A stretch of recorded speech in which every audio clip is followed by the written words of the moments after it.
Good afternoon.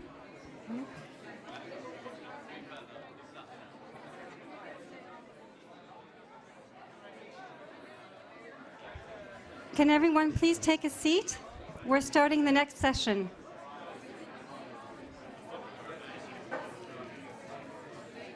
Everyone, please take a seat. We're starting the session.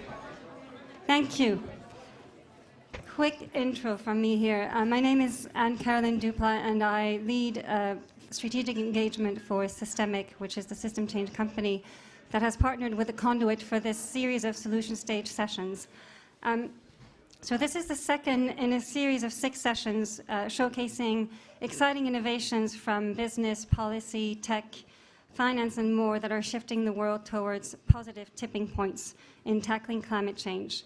This is not to say, as one of our speakers said this morning, that there is any silver bullet to keep us under the 1.5 degree limit, but we think it's important to highlight where progress and innovation are happening and understand how we can scale those to engineer the positive tipping points across all areas of our economy.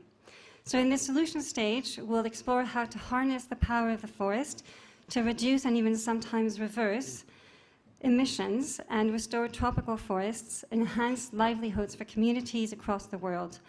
We have 4 more sessions coming over the next 2 days, so 2 per day. Tomorrow morning we'll be covering proteins of the future. Tomorrow afternoon we'll focus on Africa as a climate vanguard and not climate victim. And on Saturday we'll talk about how to curb emissions from the plastic system. And a final session featuring Jeremy Oppenheim, who's the founder of SYSTEMIQ, Paul Van Zyl, who's the founder of the Conduit, and Irene Marie Thomas, who leads the Green Finance Institute, to look at how we can build momentum around positive tipping points in the race for net zero. I'd like to thank the Crown Estate and Salesforce in allowing us to bring these sessions to you and all those watching online as well. And I will hand over to Katie McCoy from Partnership for Forests, and she will be your moderator today. Thank you. Thanks, Anne-Caroline. So welcome to the solution stage. The first one today focused on oceans, and now we're heading into the forest. You don't need any walking boots or mosquito repellent. You'll be pleased to know, even though there are quite a few trees and plants around, which I'm pleased to see. My name is Katie McCoy. I'm the team leader for the UK's Partnerships for Forests programme. I'm really delighted to be hosting this session today, where we're looking at harnessing the power of the forest, with a particular focus on agroforestry. Some of you in the room may be familiar with agroforestry, but never fear, we have an expert coming online soon to tell us more. And the idea with the solution stages is to showcase, catalyse and inspire positive change. And I'm joined today by 4 experts and innovators to explore the role of agroforestry in creating positive tipping points that will transform the economy and see us reach our collective climate and sustainable development goals.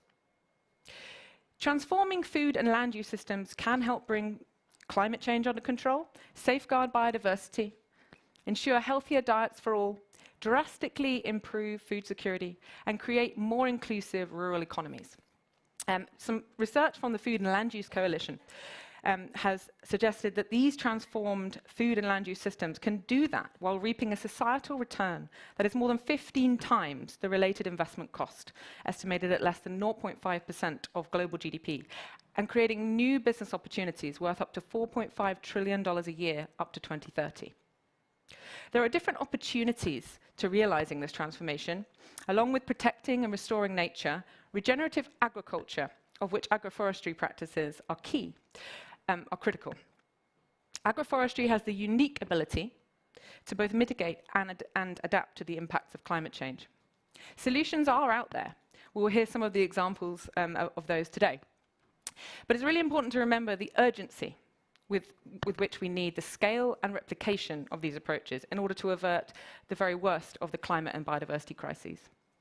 Our speakers today hail from the technical, business, and finance worlds, and I'd like to start our conversation by bringing in some expert analysis on the topic about why this is so critical, what the opportunity is here, and the challenges that must be overcome to help us realize that opportunity.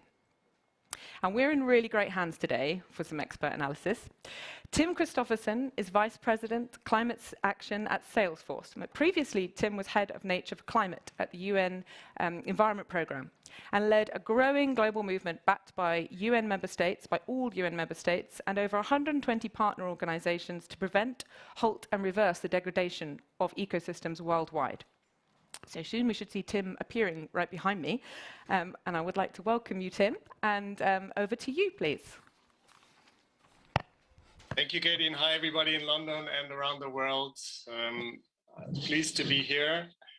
Agroforestry is our topic for today, and I would like to start off this session not by focusing on the many benefits of agroforestry, for which we have other speakers.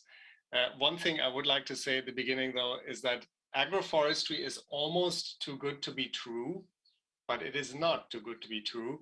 If you see all the benefits that agroforestry provides across the SDGs, from poverty reduction, zero hunger, to clean water, decent work, economic growth, sustainable cities, of course, climate action and life on land, it is a solution that is beneficial all around. So why don't we see more of it? That's what I would like to focus on in these few opening minutes. And one of the reasons we don't see more of it is that our global public incentive system, agricultural subsidies, is squarely stacked against solutions like agroforestry. There was an assessment last year by FAO and UNEP that said out of the $540 billion of agricultural subsidies per year, about 87% or 470 billion are either harmful to the climate, harmful to biodiversity, harmful to human health, or all of the above. So it's almost 90% of the public money that we spend, and there's a lot of public money spent on agriculture and food systems, is not getting us anywhere closer to the SDGs. So that needs to change. Secondly, to see more agroforestry and nature-based solutions, we clearly need an Echopreneur Revolution. That is something that at Salesforce we push from all angles by providing tech support, by providing pro bono support, by providing grant support. We just celebrated $500 million, $500 million in total all-time philanthropic giving at Salesforce. And we have a new $100 million Climate Justice and Ecosystem Restoration Fund. We're, of course, also a partner of the 1 Trillion Tree Initiative with our own goal to plant 100 million trees. So that Echopreneur Revolution is needed as well. And the final building block for more agroforestry and other sustainable solutions for food systems is finance. We need to ensure that smallholders can also have access to finance for sustainable solutions. There's 1 billion smallholders in the world, and we have no option but to improve their lives and livelihoods for food security, for poverty reduction, because there's simply no other industry in the world that can absorb 1 billion people. If we replace those jobs with industrial agriculture, we need to make their lives better, more profitable, more healthy, and allow them, empower them to produce healthy and abundant food, including through agroforestry. So with that, back over to you, Katie, and looking forward to hearing from our other guests. Thank you very much, Tim. Thank you, Tim. A really excellent analysis of the opportunity, indeed the challenges faced in scaling agroforestry solutions. We'll be coming back to you. Well, you've disappeared. We're coming back to you for the conversation later at the end of the session. But I'd like to turn now to start our presenters and to bring to life the solutions that they are innovating in this space. If you missed the earlier solution stage, all of our speakers are doing this Pechakucha style, which is 20 slides, 20 seconds each slide. No mean feat. So I'm sure you'll all be super welcoming to them. And to kick us off, we're joined by Pascal Scout. Pascale is the head of ethical sourcing at Union Hand Roasted, where she's responsible for driving positive change in the coffee value chain. I particularly enjoyed reading Pascal's biography notes, which state that the question, how can we make coffee better for those who grow it and those who drink it, of which I am definitely one of those, is a question that keeps her busy every day. And I'm really excited to hear how the agroforestry practices that Union employ are driving the positive and transformational change that the company seeks. Welcome, Pascal. The floor is yours.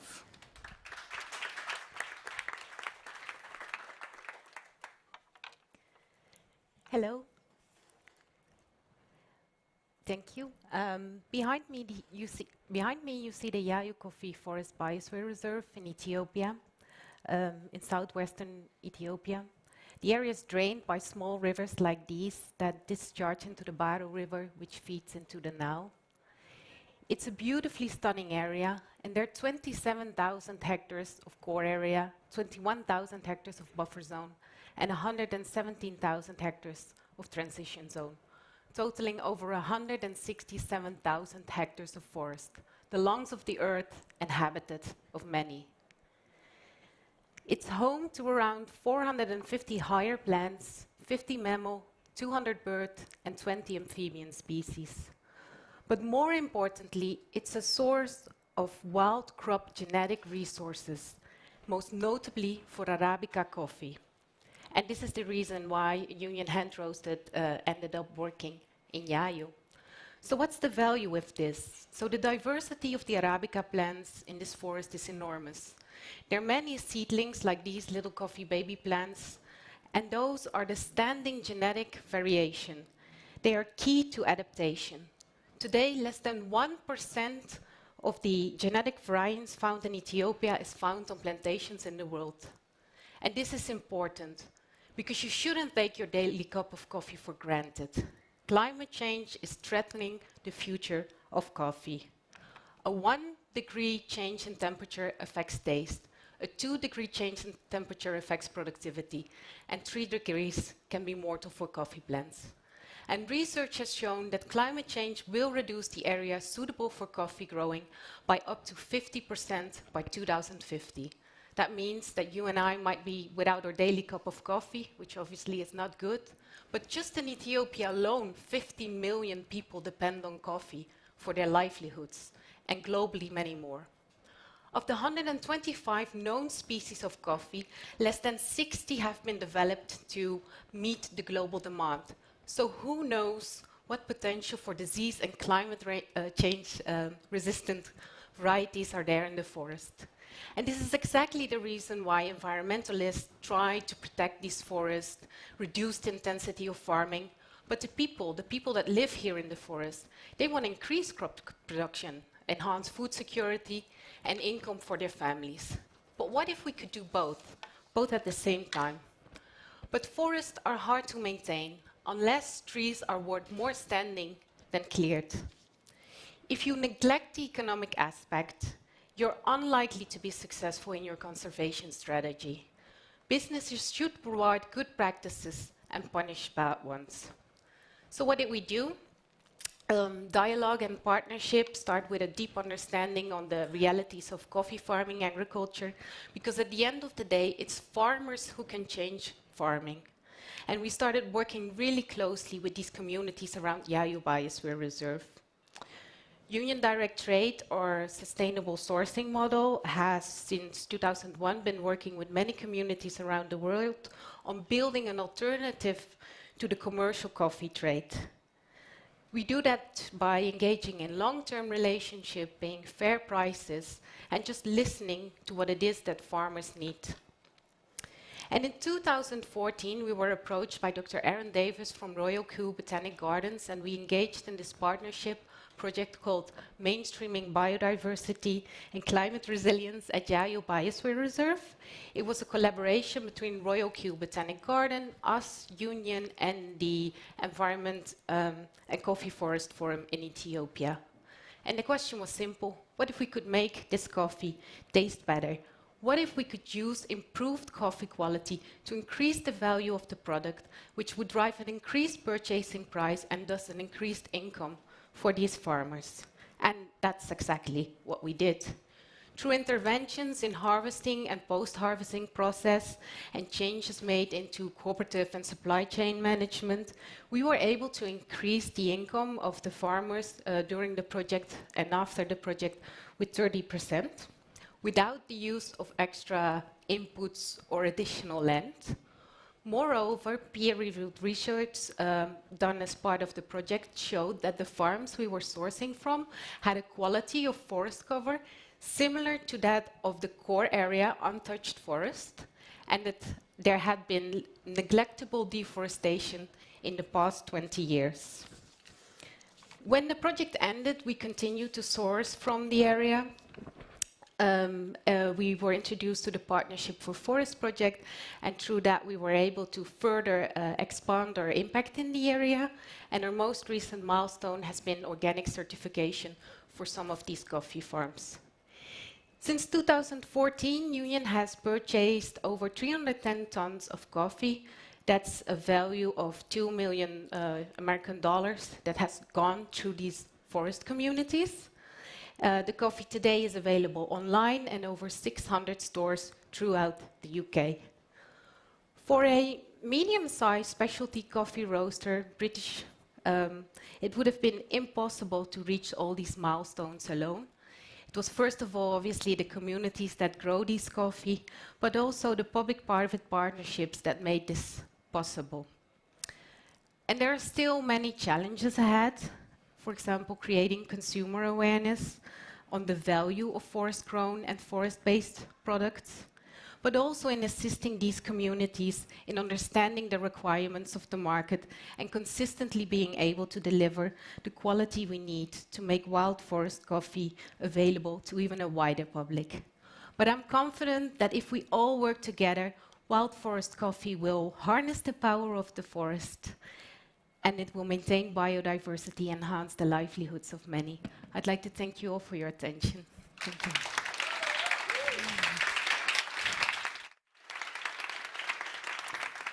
Thank you, Pascal. Really thought-provoking as someone who does drink coffee every day, and at Partnerships for Forest, we're incredibly proud to have partnered with Union on some of that amazing work, so thank you. We're going to change sectors and geographies now. We're going to go to bamboo in Southeast Asia, and we're delighted to be joined by Rabik. Arief is an entrepreneur, scientist, and bamboo specialist with over 20 years of experience with bamboo.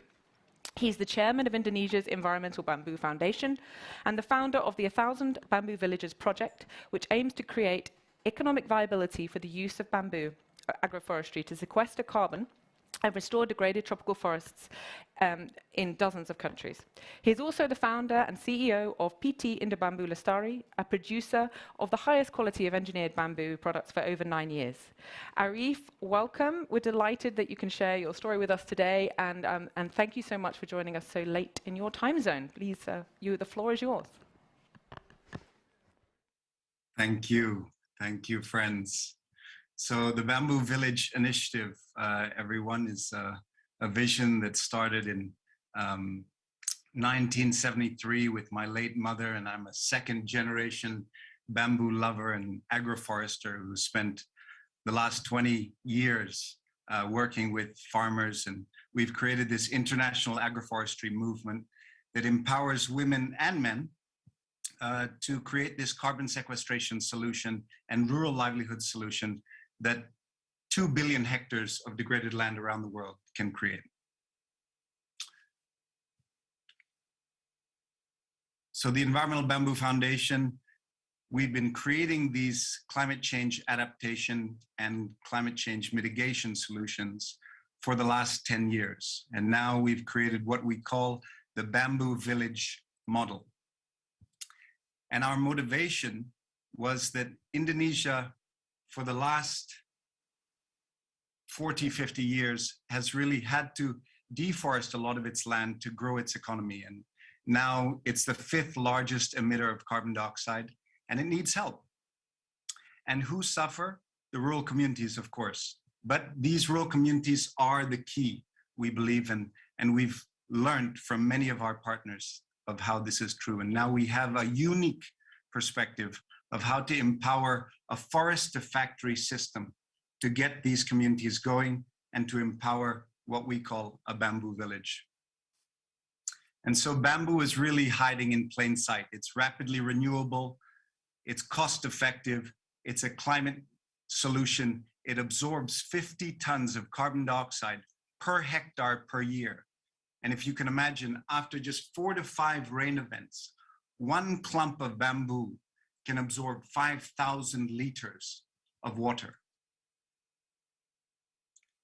And so the story began with bamboo and planting bamboo, and now it's really about people and villagers and people working with government and private sector to create this partnership, to create bankable solutions, to create the finance that Tim was talking about before. And we have a lot of bamboo giants that we've been working with in the past, and we stand on their shoulders, and now we need to make this solution a reality. And so in Indonesia, we have these Mama bamboo that we are working with. We have 778 of them in East Indonesia that have created 2.8 million bamboo babies last year. And the president came in and gave us an amazing endorsement a few weeks ago. And so this system of a bamboo village is 2,000 hectares of land, if you can imagine, 200 households, and one bamboo factory that creates 6,000 tons of strips and 10,000 tons of pellets. And so we've initiated 40 bamboo villages in Indonesia alone, and we've helped quite a lot of partners across the equatorial belt to create the foundations of what we call a bamboo village system. And our vision is to create 1,000 bamboo villages by 2036. And the impact that this will have is it will restore 8% of Indonesia's degraded lands, 2 million hectares, absorb 16% of Indonesia's CO2 emissions, 100 million tons, generate 6 to 9 billion USD per annum at the village level, and create more than 1 million jobs. And so how do we make this succeed? In the model, we need to take these very smart middlemen and incorporate them into a collective co-op system that manages a factory and a forest together. We need to plant on degraded, unused land. Agroforestry systems where you plant shallow roots, bamboo, medium roots, coffee, and deep root canopy species, which are so important. And we need to create these circular upcycling systems. And so we believe that a people-first, people-public-private partnership is how we can unlock the finance, the support, and resources that these communities need to activate this forest to factory bamboo village system. And so these people can increase their income, their family income, by fourfold. And we bring in, you know, what some people call the stranded social asset of empowering women to create these agroforestry systems that have already started all over China, and now we're learning how to do it in Indonesia. And so these bamboo village cooperatives, when they do the value addition and create a strip and a pellet instead of a pole, they can create more than $1 million of revenues per annum, and even up to $2 million. And the investment to make that system costs $2 million.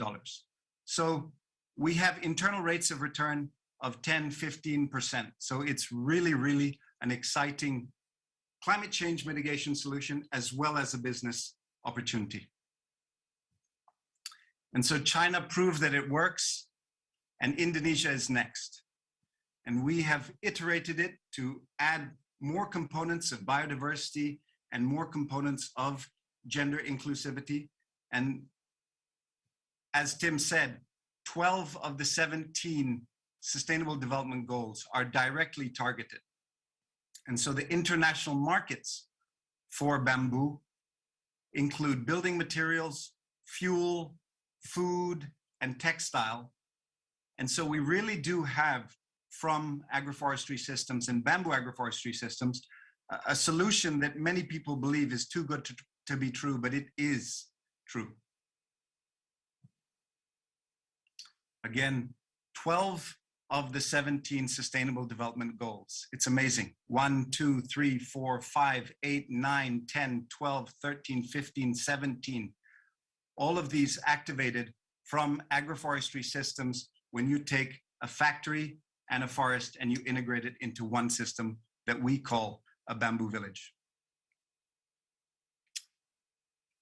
And so the president now has helped to endorse and support many, many more of these bamboo mama who are going to create 10,000 bamboo babies each. And this is how we are going to seed and grow many, many bamboos that can be planted on degraded lands. So our vision starts from one bamboo village and 100 kilotons of CO2 captured. And by 2036, with everyone's help, we can get to 1 gigaton of CO2 sequestered every single year. And it's very bold, but we need bold solutions. And this is something that many, many communities and countries, including China, have spent many years developing. And so we need to activate as soon as possible. So our scalability goes across the equatorial belt of the world. We're looking at South America, Africa, the ASEAN nations. And so looking for your support. Thank you for your time.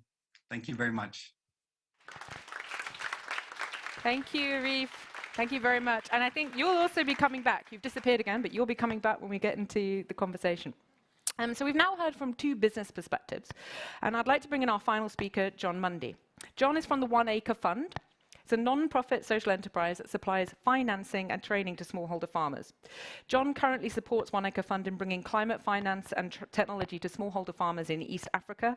And his perspective today is really going to be important to us understanding some of the solutions needed to address challenges in scaling agroforestry approaches, which is what Tim was outlining in his initial opening remarks. So over to you, John. Hello. Can everyone hear me? Yes, okay. Thank you so much to my peers for those excellent presentations on agroforestry. I'm going to drill down a bit more on smallholders and connecting them to carbon finance. One Acre Fund is a non-profit social enterprise serving smallholder farmers in Africa. Our average client supports her family on less than 1 acre of land. She lives in a deeply rural area with limited access to finance, inputs, or training.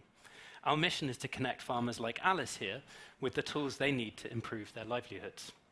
We do this by bundling everything a farmer needs: credit with flexible repayment, high-quality products delivered to her doorstep, training on how to effectively use inputs, and market to support to ensure she gets the best prices for her crops. On average, this helps farmers boost their profits by 40% in any given season. Our model has proven very successful. We are now the largest network of smallholder farmers in East Africa, serving 3.2 million farmers across 9 countries. In 2021, we generated $215 million in new income for these families. Roughly 40% of that impact came from a single source: trees. Farmers are the world's most obvious tree planters. Their profession is to grow plants.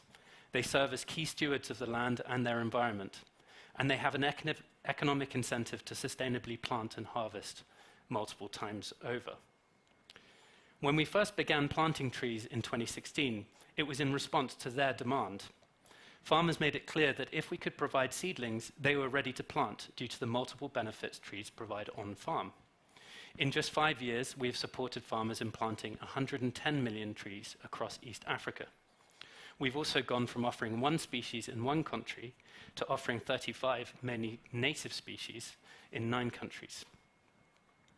We've achieved all of this through tree distribution innovations. When we couldn't find enough quality seedling supply, we created a network of decentralized, community-run tree nurseries to fill the gap. We have over 3,000 across our country sites. We also partnered with the government of Rwanda to deliver training on tree planting and maintenance to every village in the country. Our focus on trees is driven by a sense of urgency. Smallholders are already bearing the brunt of climate change. We're already seeing reduced harvests and many more shocks, increasing the drought in East Africa this year. This increases pressure to clear more forests to grow food, which emits more greenhouse gases and which further degrades the land, a vicious cycle. At the same time, we see an opportunity. Farmers recognize that climate change is a threat to their livelihoods and that trees are a powerful mitigation and adaptation tool.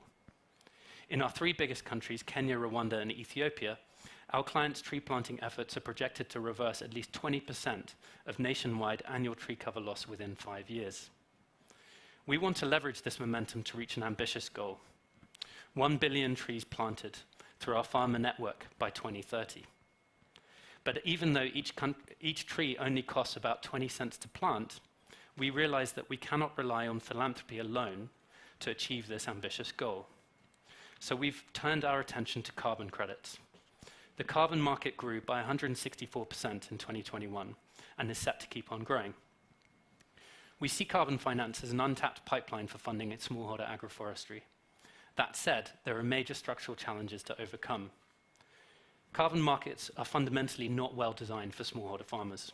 They are designed for larger or more standardized units of supply to make economies of scale and verification of carbon markets work. So to reach our goal of connecting our clients to carbon markets, we need to address 4 primary barriers. The first is documentation. Smallholders often don't have formal proof of land ownership, which is required for certification. Second, carbon projects often require permanence of carbon, obviously, or a minimum number of decades that trees stay in the ground. Farmers rely on harvesting trees in times of financial shock, so we need to plan to offset that loss of income throughout the course of the survival of that tree. Next, there's the expense of frequent monitoring, reporting, and verification of carbon to the market, otherwise known as MRV. Again, this is better suited for large-scale projects. Conducting MRV 1 acre at a time is incredibly cost-prohibitive. And lastly, financing is needed to cover upfront costs. There's a 5 to 6 year delay before carbon revenues begin generating significant returns. As newly planted trees mature, they sequester more carbon. So these 4 elements, documentation, permanence, MRV, and financing, are what we need to solve to crack the carbon code for smallholder farmers. If we're successful, we hope to plant 1 billion trees, sequester 30 million tons of carbon, and provide at least $1 billion of new impact and revenue for farmers. So our solution across 5 countries is designing a portfolio to meet the needs of smallholders in different contexts. In some cases, we work directly with farmers, supporting them with carbon payments for soil improvement trees and fruit trees alongside their crops. This also includes survival incentives. In other contexts, we will work with farmers at the landscape level to restore community-owned lands and certify seedling distribution systems. This is because farmers in countries like Rwanda have very small non-contiguous parcels of land, often below 1/8 of an acre, which are impossible to certify, and carbon payments would be really nominal. So those of you who are technical in the center, I'm going to geek out even a bit more. But I think that the changes that we really need to see in the carbon markets to make a lot of this work for smallholder farmers are firstly more inclusive design by the market, so more flexible land tenure rules for verification. Secondly, more innovative financial structures. We need better blends of public and private capital, and it needs to be patient for the long return cycles. Thirdly, we need to mitigate our risks with multi-year purchase commitments for carbon fully linked to loan and risk guarantees to ensure our clients are protected as well as our institution. And to streamline transparency for the market with better integrity, we need more cost-effective technologies, but more importantly, we need better prices in the market that reflects the cost to supply. But stepping back, we see this as an incredibly exciting opportunity. If successful, we can unlock a combined $1 billion in carbon impact and direct revenue for farmers. But smallholders are 2/3 of the world's poor. They are bearing the brunt of climate change, and they have not benefited from international pledges of climate finance. Our reach as One Acre Fund is small against the size of this problem, but if we crack this carbon code, I think we could enable smallholder farmers to not only produce 80% of the food in the developing world, but also to become carbon farmers. Thank you very much. Thank you, John. Thank you, John. Exciting innovation with the potential to unlock finance for smallholder farmers that may not otherwise be seeing real benefits from climate finance. Absolutely. So the rest of our solution stage is going to be in conversation with our speakers. So please join me up here, Pascal and John. And I'm hoping that we'll get Tim and Arief back on the screen. Although I'm going to be sitting right in front of Tim, which might be a little bit distracting. So sorry, I'm not turning my back to you, Tim. I promise. But I am. Sorry. Hopefully you can all see Tim. Right. Actually, I'm wondering if we can come to you first, Tim. I'm looking at you, I promise. just maybe some key reflections that you've heard following our speakers' interventions. And so if we're going to see these approaches scaled and replicated, what is the key or the key takeaways for you today from the interventions? Over to you, Tim. So we heard about the carbon market a lot, and it is certainly part of the solution. It holds many opportunities, but as John said, also many pitfalls. Navigating it is not easy. Salesforce is certainly helping smaller players navigate the carbon market through pro bono support from our technology teams, through pro bono software that we can make available. But it's a challenge to aggregate smallholder farmers into meaningful cooperatives that can access the carbon market, which is why what Arief is doing with the bamboo villages is so important, because you need a community that is the beneficiary rather than individual smallholder farmers. That is a much more likely long-term version of success, and having community benefits that are more than the sum of individual payments have also proven in the past, in many cases, to be more durable as benefits accruing from the carbon market. So we need that. We need the enabling environment. The carbon market is maturing very rapidly. There's both work on the integrity of supply and demand, we have to say, because let's remember that we also don't need the carbon market as an excuse for inaction on climate. We need very drastic emission reductions across all industries. And as a last resort, we can invest in the carbon market. So hopefully, while the carbon market will grow, it will be a temporary solution while we deeply decarbonize our economy. So it's important to think about carbon finance not as a one-size-fits-all solution for all the investment needs we have in nature-based solutions, but as one piece of an overall sustainable development investment case. And again, I've been impressed by the bamboo village and the various products that are spinning off. Whenever carbon finance comes in addition, of course, you have to make sure that there's an additionality case, because there's only a net benefit for the climate if the project only happens when there's additional carbon finance, because otherwise we're just deluding ourselves. There will be no net climate benefit if carbon finance is used as making an already feasible, economically feasible project more feasible. That is not a viable carbon credit or a carbon investment then. Thanks, Tim. I'm going to come to the room in a moment, so get your thinking caps on for questions. But before I do that, I'm going to pre-warn Pascal, John, and Arief something that I want to ask you to close out the session, which is really, if you could make one call to action, either to the rest of your sector, the public policy sector, or the financial sector, what would it be? One call to action to really scale. You guys are walking the talk, but we need a lot more. We need other people to really, take on these approaches. What would be that one call to action to any of those sectors? And I'm going to come back to you once we've taken a couple of questions from the audience. So maybe just have that thinking in the back of your mind. So do we have any questions from the audience? I'd love to hear anyone's comments or questions. And if you do have a question, please let us know which speaker, if there's a specific speaker that you'd like to direct that question to. It's very bright up here, so I can't see if there's a hand maybe at the back. No? Okay. Oh, right at the front, please. Could we have a microphone at the front? Thank you. Thank you. Hi, I am very supportive of agroforestry, but I wondered your perspective on biodiversity within the forest that you plant. I know that Suzanne Simard's research is very, very important to remember with the fungal networks which exist underneath the earth, which support the plants that are in place, and what we put back must be relatively close to what it replaces, what would have been originally, in order to help with biodiversity loss. So I just wanted to know, especially from you with the One Acre Fund, how you're approaching the trees that you select, and if it's a monoculture Thanks for the question. So I'm maybe also going to ask Pascal to comment on that question, because biodiversity was a key part of your talk. But John, since the question came to you, would you like to have a go first? Sure, yeah, it's super important. I think when we started planting trees, we did have more of a monoculture, but we're diversifying significantly and starting to measure our agrobiodiversity score. But to access the carbon markets, we have to prove that those trees are in addition to trees that would have been planted otherwise. So we're not clearing forests, we're not clearing virgin land. We're planting these trees among crops in highly depleted agricultural landscapes where the soil is already more or less dead.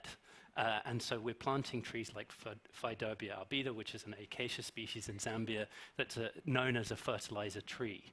And so that's really important as part of an integrated food production system. And if you're providing agroforestry programming alongside food crop farmers, that's the intention, is that you select trees that are either providing an additional income like fruit, or you're improving the soils around the crops that they grow. So ideally it should be increasing the agrobiodiversity and the resilience of their 1 acre plot of land away from maize monocrops, for example, and into a more integrated regenerative landscape. Thanks, John. Pascal, did you want to complement? Yeah, so in the case of Yayu, it's really about protecting the forest, not necessarily planting more trees. But in coffee production in general, I think it's very similar. You see that farmers replant with crops that they need. So bananas, avocados, citrus trees, they use that for their home consumption. And then, of course, we encourage native tree or trees that are endemic to the area. Thanks, Pascal. Arief, you were nodding along. Would you like to add anything on that question? Definitely. I just wanted to say that, so many of these fragmented biodiversity hotspots around the world have these deserts of degraded agriculture and degraded forestry lands. And, we need to do whatever we can to link up, create these corridors and allow birds the confidence and the way to be able to link up. And birds and avifauna, all the different bird species can do a lot of planting for us, and many other species of flora and fauna can work with human systems to do so much of this work if we're more coherent on how to work with nature. Thanks, Arief. We have another question right in front of me, and then I'll go to you. So we'll take two together, maybe. So could people with the microphones, there's one here and one at the front here on the left as well. If we take both questions at once, and then we can group them together. Please, go ahead. Hi, I also work on tree growing in Tanzania, and we also work with smallholder farmers, but we're finding it very challenging for irrigation, pasteurization, cows on pastures that are eating, goats are eating all the tree seedlings, finding that the communities are very close together and they're fighting for land. There's a huge amount of challenges in keeping the trees alive. How are you securing the longevity and the success of the trees over a longer period? Because it is those first 2-3 years are very crucial. Thank you. And if we take the other question as well, then I'll come back. I think that was one for John. Thank you. Actually, my question is a little bit linked. Okay. One thing that your projects all have in common is that you've managed to marry the interests of local people with preserving the forest and growing the forest, which means that they have a direct interest, they're incentivized to protect it. However, we see that this is so subject also to political change, and so I'm thinking about the greatest forest in the world, which is the Amazon, currently being destroyed. What would you propose for the Amazon, which you see that you have a different government, and the forest isn't protected. So how do we reconcile this? How do we make sure that these trees are protected and don't get decimated every time there's a new government? Thanks for your question. So John, maybe we'll come to you first, specifically around the kind of the longer term success of the kind of the work that you're doing, and then I might ask. I don't think, correct me if I'm wrong, that we have any specifically Brazilians on or Colombians or Peruvians on the panel, but perhaps we can talk a little bit, link that a little bit to the call to action that I asked you to make. So how do we make these really long term? How do we scale these solutions, and who do we need politically, financially, or in your own sector to kind of to really see scale and results? And before we jump to that, I would say that links to the comment that Anne-Caroline made at the beginning, which I think was referencing two speakers before around there being no silver bullet. And actually, in the opening that I made, we talked a little bit about that kind of protecting and restoring, as well as regenerative agriculture. There is a big mix that needs to be had to really see the results and the positive results that we need in this space. So we're only focusing on quite a specific bit here, but I think it's worth just remembering that that is a part of the much wider toolbox of solutions that we need to see scale. So John, over to you for the longevity of the approach, and perhaps then you could transition into your call to action, because I'm looking at a big clock counting down right now. I'll be quick, but really important question. I was in Zambia last week with farmers on our pilots, and they had two major risks. One was termites, and the second was slash and burn, not because they were burning fields for clearing crops, but because they were burning fields to get mice for dinner. So, you know, there are all these risks that we keep learning about, and it's really important that our intermediary organizations are constantly pivoting, which is why we need funding to do the work that we do, right? Long term, though, I think one of the things we're doing is providing survival incentives for the first 4 years of planting before carbon revenue kicks in, which helps incentivize farmers to keep those trees in the ground, and we select species that are more likely to stay in the ground, like acacia that's drought resistant, etc., and goats don't like it very much, etc. So there's that. I think I won't go on longer, but there are lots of things that we should be doing, we need to learn about, and we are learning about. My final call to action, I'm afraid, is really boring and normal, but it's about money. But specifically, we need a much bigger increase in public resourcing, smart subsidies. 90% of the government budget in most of our contexts is toward fertilizer subsidies. So if we could subsidize trees alongside carbon revenues, I think that would go a long way. Thanks, John. And so, Arief, over to you for your call to action, and perhaps you'd like to touch on the second question there, particularly about the role of government, but obviously from your perspective as well. You mentioned the government in Indonesia quite a bit, so maybe you'd like to talk about that. Arief. Thank you. Yeah, I think, you know, from my perspective, it's about respect for these amazing landscape champions of farmers. You know, Tim and I were talking before about mnemonics and how actually these farmers have these spatial maps of these landscapes that is the equivalent of a PhD. And this needs to be respected by the world. And so the development finance institutions of the world are very conservative to invest in these geniuses of their landscapes, and they will fail many a time. But actually that shouldn't be seen as failure, it should be seen as learning, and we need to invest in these champions. So that's my call to action. And yeah, maybe just quickly on in terms of how to protect these trees. I think the communities and these climate champions, these farmers, both men and women, will protect those trees if they believe that these trees have value to their future. And so I think that's a very key part of this climate change mitigation solution in landscapes, is that people who protect and are the custodians of these landscapes truly believe for generations to come that these trees and these ecosystems will be a big benefit to themselves. Thank you. Pascale, over to you. Your call to action. My call to action, well, of course, I have to buy forest grown coffee. And the second one is, I think policymakers quite often overlook medium-sized companies and their role and their needs. And actually, I went to Yayu, I spoke to the farmers, and bigger companies, they get the money, they get the project, they subcontract that gets subcontracted again, and that gets subcontracted again, and then there's very little money left, and there's a disconnect, whilst we can do quite a lot with limited funds, but we're often overlooked. So I think that's my call to action. Thank you, Pascal. And I'm going to give Tim the last call to action. Tim, over to you. Thank you. For those of us who've spent several decades in the fight against deforestation, sometimes it's good to remember that the rate of tropical deforestation has actually slowed down by about half since the 1990s and early 2000s. So even though we still see way too much deforestation, and we have to completely stop that and reverse it and go into planting more forests, but there has been some initial successes. My call to action is to everybody, because we often hear, this is a consumer problem, you should buy the right product. It's a government problem, you need to fix the incentives. It's a business leadership problem. It's a bit like arguing who is best placed to win a soccer match. Is it the offense or the midfield or the goalie? It's a moot point. We have to play together at the moment. Everybody is a little bit on the field, chaotically chasing after the ball.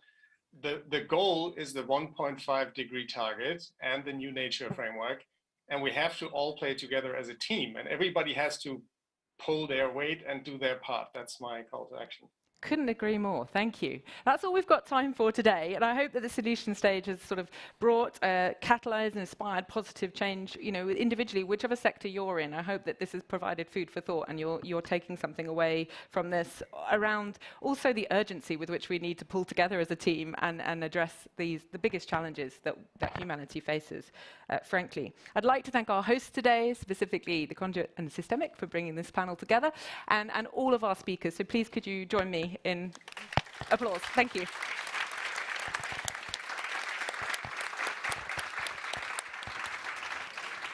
Thank you. Well done.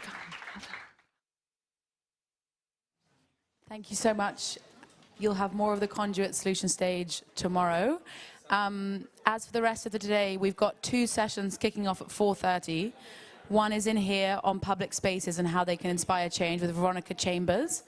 And the second is a sound installation taking place on the 2nd floor, which will take you through the sound experiences of sounds that are now extinct.